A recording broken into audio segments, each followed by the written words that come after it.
La firme Raymond Chabot Grant Thornton s'est vu octroyer un mandat pour la réalisation d'un diagnostic organisationnel pour la STO. Ce diagnostic, c'est un diagnostic qui a été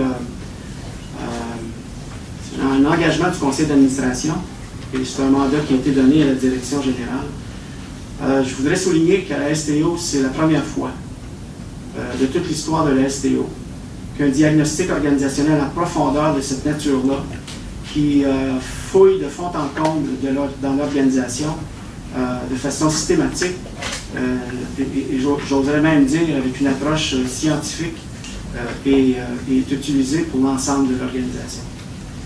En plus d'optimiser la performance de la STO, il permet d'identifier des économies qui pourront être réinvesties, et j'insiste sur le fait que les économies vont être réinvestis afin d'améliorer l'offre de service aux usagers. On cible une cible qui va se situer entre 4 et 5 millions de dollars, mais comprenez que c'est un plan, et un plan, c'est dans la mouvance, c'est pas spécifique, on débute le processus, donc c'est dans cet ordre de grandeur-là. Et ça vise l'excellence du service aux usagers, et ça va guider les orientations pour les 3 prochaines années. Le diagnostic arrive à un moment important là, dans l'évolution de la STO. C'est un moment stratégique alors que vous m'avez souvent entendu parler, là, et je ne veux pas devenir trop académique dans mon explication, mais que ce soit le lancement d'une entreprise, le lancement d'un produit, le lancement d'un service, c'est toujours la même démarche. Il y a une analyse de marché, une étude de marché qui est faite, il y a une mise en marché qui est faite, et là, l'entreprise ou le service, ou peu importe, est en croissance dans une évolution de son chiffre d'affaires, dans ce cas-ci de l'achalandage. Et ces chiffres-là évoluent en fonction de l'offre et la demande et tout ça. Vient un temps que l'organisation plafonne et peut vivre un déclin. Et c'est au moment de ces déclins-là qu'une stratégie d'intervention d'un conseil d'administration est nécessaire. La STO, ça s'est manifesté en termes de réduction d'achalandage, ça s'est manifesté en termes appelons les choses par leur nom, en termes d'une crise qu'on a dû gérer, duquel on s'est sorti, j'ose dire. Et l'intervention stratégique que le conseil d'administration a choisi de prendre, c'est le diagnostic organisationnel, entre autres choses. Et c'est un mandat qui a été donné à la direction de l'entreprise. Les circonstances dont je parle d'un nouveau conseil d'administration. J'aimerais peut-être ajouter très présent, très engagé et très exigeant. Une nouvelle direction générale. La mise en place du Rapibus. Comme tous les grands projets, le Rapibus, ça a nécessité un certain temps pour le stabiliser et c'est du travail en continu. Et c'est un processus qui a fait l'objet de nombreux aménagements afin de mieux répondre aux demandes et aux attentes du client. Dans un contexte de croissance, il est nécessaire de prendre un recul et il est sain de se questionner sur nos pratiques, nos procédures, nos façons de faire. Et j'ajouterais à ça notre culture organisationnelle qui est au cœur du plan d'action qu'on s'amorce à mettre en place. Je ferais une erreur de passer à côté du contexte économique. À la STO, la Ville s'attend à ce qu'on continue à avoir une emprise sur la quote-part de la Ville. On travaille sur les directives très claires de la Ville de travailler avec des limites d'augmentation de la quote-part. Le contexte économique régional, il y a eu des pertes d'emplois au fédéral, ça nous a fait mal, ça a fait mal à la STO, ça a fait mal à OC Transpo. Il y a aussi donc, toute la question de la revue des programmes au provincial. Ça fait que nos subventions, il n'arrive pas à la hauteur de ce à quoi on s'attend. Juste pour vous donner un exemple, je vous ai parlé tantôt de l'augmentation du chiffre d'affaires du transport adapté de 6,2 %. Ça, là, ça vient avec un gel de nos subventions en transport adapté. Et qui est obligé d'absorber l'impact sur notre budget, c'est la STO. Nos subventions du fonds vert Ils sont gelés depuis 2013, et ils sont gelés et c'est des budgets qui n'augmentent pas. Là. Qui est obligé d'absorber l'impact de ça? C'est nous. Ça serait irresponsable de notre part d'accepter que tout ça se passe dans notre environnement puis de penser que, excusez l'anglicisme, que c'est business as usual. C'est pas vrai. C'est pas vrai que c'est business as usual. C'est différent maintenant. On est ailleurs, on est dans un autre milieu, dans un autre environnement. Et c'est notre responsabilité d'encadrer ça de façon convaincue, de façon stratégique. Donc, c'est dans ce cadre-là que la démarche nous donne les moyens de relever ces défis-là, de relever ces enjeux-là. Moi, là-dessus, sur l'intro au diagnostic, je prends plus de temps que d'habitude parce que c'est un virage important à la STO. Je veux qu'on lui accorde le temps nécessaire. Je vais céder la parole à la directrice générale, Mme Lynne Tifo. Merci, M. Carpentier.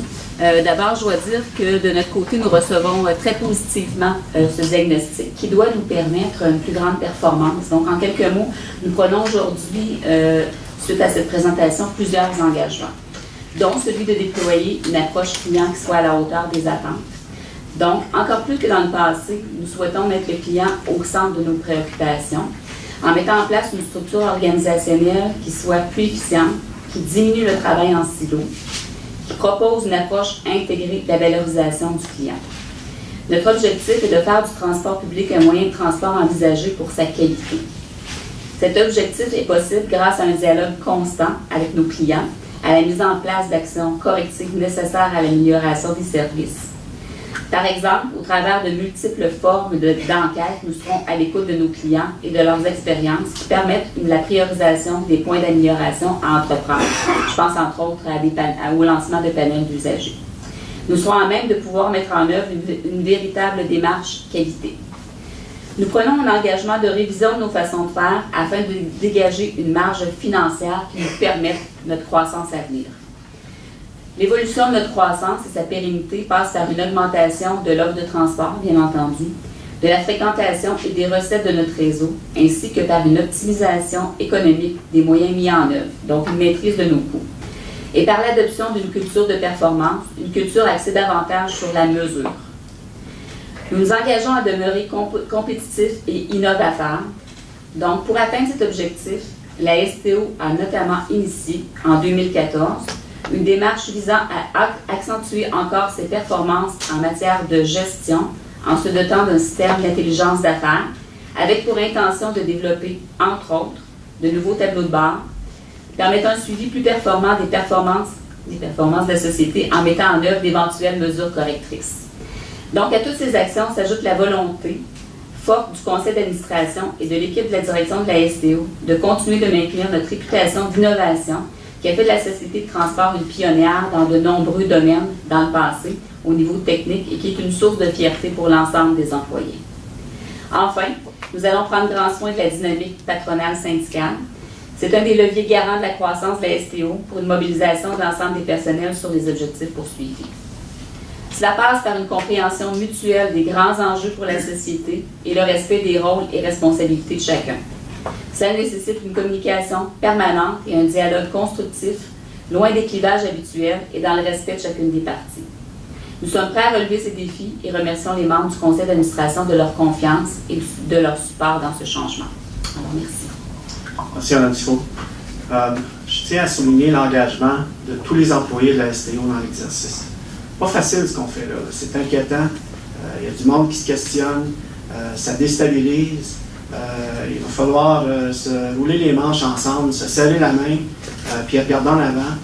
Mais j'ai le plus grand respect pour tous les employés de la STO qui ont participé dans une très, très, très grande mesure. C'est impressionnant, là, les chiffres dont je vous parlais tantôt. Ça a grugé dans le temps des gens. Moi, je suis très optimiste que ça va porter fruit dans les meilleurs intérêts de qui? Dans les meilleurs intérêts de nos usagers. Je l'ai dit quand j'ai été nommé président, il faut qu'à tout moment, les usagers soient au cœur de nos stratégies et de nos décisions. Puis moi, des usagers qui viennent nous parler, comme Mme Dion l'a fait tantôt, là, puis qui nous tapent dans le dos en nous remerciant parce qu'on leur a permis de nous parler, on les a écoutés, on a agi, j'en veux plus de ça. Et c'est pas qu'on le fait pas maintenant, mais il faut le faire de façon systématique, a priori, pas a posteriori. Là-dessus, je vais conclure en disant que cet exercice-là qu'on a en chantier et qui aujourd'hui se concrétise avec un plan d'action sur 3 ans dont Mme Desrosiers de la CGT va nous parler tantôt, ça s'ajoute et ça contribue à d'autres éléments. Là. On a planté plusieurs piquets dans le sol. Là. Quand on dit qu'on n'est pas un conseil d'administration posant, il y a plusieurs exemples qui viennent avec ça, sauf qu'on avance. La revue de la gestion du Rapibus, l'analyse du réseau qui a été faite par la firme Anaman récemment, la planification du 2e garage qui est déjà en construction, si je comprends bien, là, les pépines sont sur le terrain, le déploiement de la nouvelle technologie SAEIV, et la mise à jour de notre plan stratégique 2015-2025. Donc là-dessus, moi j'arrête. Je vais céder la parole à Mme Desrosiers. On lui a donné 15 minutes pour faire la présentation que j'appellerais la version Reader's Digest de la présentation qui est beaucoup plus étoffée. Va s'en suivre dans les semaines qui suivent un document narratif qui va être le rapport public qui va accompagner la présentation de ce matin qui est sous forme PowerPoint. PowerPoint, ça a ses limites. Donc, il va y avoir un document qui va être rendu public et il va y avoir un rapport qui va être à l'intention du conseil d'administration, qui va être nominatif et qui va inclure le résumé de toutes les entrevues, tout ça. Et vous comprenez que ce document-là, ce n'est pas un document qui est d'accès public, qui est protégé par la loi sur l'accès à l'information. Donc, Mme Desrosiers, je vous cède la parole. Les gens, je ne sais pas si vous avez accès aux écrans, là. Sinon, il y a des présentations au format papier, je ne sais pas si c'est le cas. Donc, vous pouvez suivre la présentation.